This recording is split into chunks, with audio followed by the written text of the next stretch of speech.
Hey there guys, it's Dave Prosser here, and I just wrote another article about the 3 disadvantages of stem cell injection. So I'd like to read it for you here. I'm just going to look over here at my paper. So let's get into it, okay? Stem cells have been the subject of extensive research over the past few decades, with many scientists and medical professionals touting their potential to revolutionize the way we treat various different diseases and injuries. Now, however, as with any new medical technology, there are always potential drawbacks that must be considered. And in this blog post, we're going to explore 3 potential disadvantages of stem cells, as well as why it's still important to keep our stem cells active, young and healthy. And we'll speak a little bit more about that towards the end of the post and how we are actually doing that naturally. Now, first of all, number 1, I outlined the risk of tumor formation. One potential disadvantage of stem cells is that they have the ability to form tumors if they become damaged or mutated. And this is a concern particularly in the case of embryonic stem cells, which is probably one of the most popular ways of getting stem cells. And the concern is real, guys. I mean, tumors contain various types of tissue. However, it is important to note that the risk can be mitigated through careful screening and monitoring. And of course, that's always going to be important to do. As well as using stem cells are already committed to a specific type of tissue.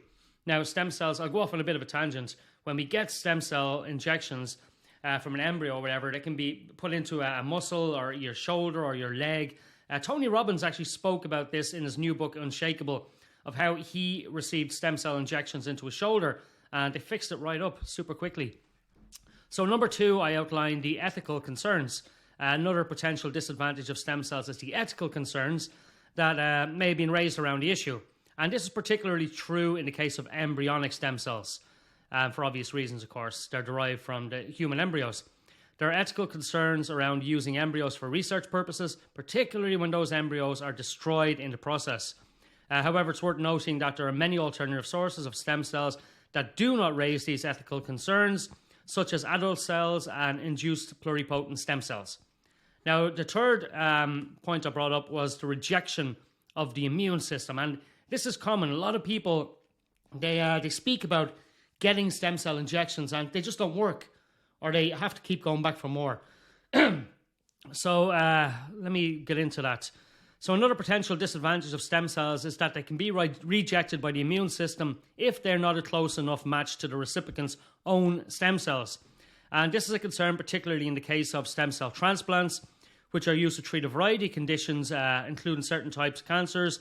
However, this can be minimized through careful matching of donor and recipient cells, as well as through the use of immunosupportive drugs. So they are the 3 disadvantages, I believe, of stem cell injections. Now, despite the potential disadvantages, it's still incredibly important to keep stem cells active and healthy. They play a crucial role in the body's natural healing processes and can help fight and repair damaged tissue and organs. By keeping our stem cells active through healthy lifestyle choices like exercise and diet, we can ensure that we're giving our bodies the best chance to heal and thrive.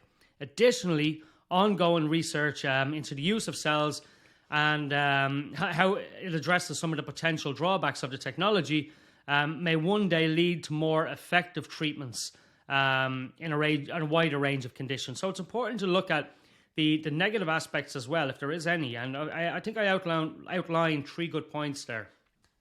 Now, if you would like to learn about a new technology that activates our own body stem cells naturally and without any injections, without spending tens of thousands of dollars on injections or maybe international travel, we have a technology that's doing that using a light frequency.